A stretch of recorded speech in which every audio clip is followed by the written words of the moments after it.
Fala pessoal, quem fala é o Teodoro e sejam bem-vindos a mais um Minuto on Safety. Bom, no vídeo de hoje a gente vai falar um pouquinho sobre os riscos biológicos e como se prevenir deles. Bom, os riscos biológicos, como o nome já diz, são todos os riscos que são causados por agentes biológicos. Então, os agentes biológicos são animais, vírus, bactérias, plantas, qualquer tipo de ente biológico que pode fornecer algum risco à saúde do colaborador. Os agentes biológicos eles são divididos em duas categorias. A gente vai ter os agentes biológicos patogênicos e os agentes biológicos não patogênicos. Qual que é a diferença entre esses dois tipos de agentes biológicos?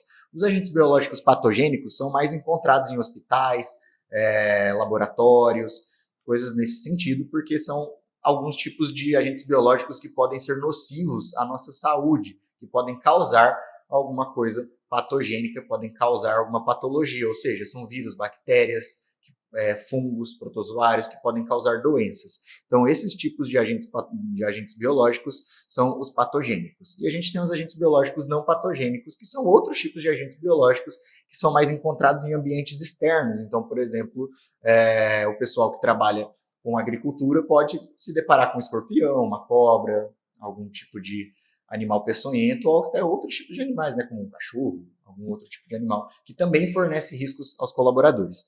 A gente trata a prevenção desses riscos de maneiras diferentes, mas no final das contas a prevenção é sempre a conscientização dos trabalhadores e o uso adequado de EPI. Mas vamos falar um pouquinho separadamente. Para os agentes biológicos patogênicos, a gente vai ter regras de biossegurança que são imprescindíveis para a segurança dos colaboradores.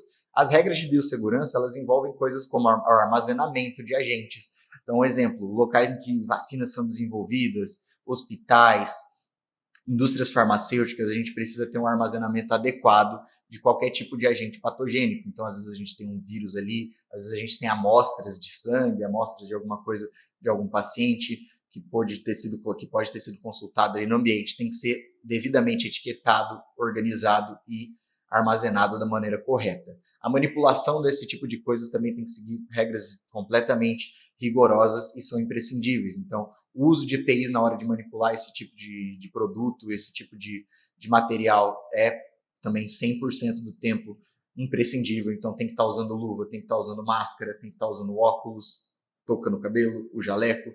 Então, também é um outro meio aí de prevenção para esses riscos patogênicos.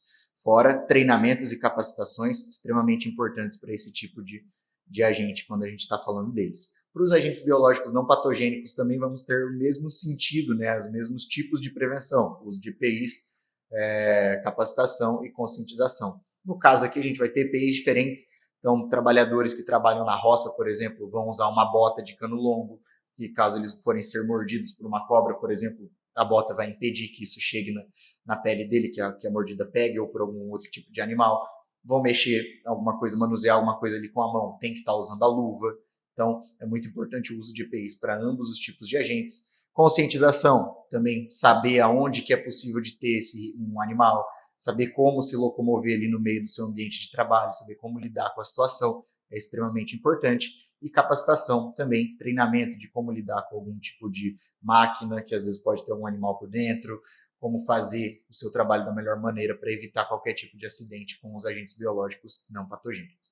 Então, esses são os riscos biológicos, né, riscos fornecidos para os trabalhadores por meio de animais, vírus, bactérias, e a gente tem os patogênicos e não patogênicos, ambos têm quase a mesma forma de prevenção, mas no fim é um pouquinho diferente, só que é aquela situação, né? A SST tem que garantir a segurança de todos, então para todos os trabalhadores, conscientização, capacitação, uso de EPIs e para a gestão, análise de riscos e métodos de contenção desses riscos. Por hoje é só, pessoal. Para mais vídeos relacionados aí à segurança do trabalho, podem se inscrever no canal aqui embaixo.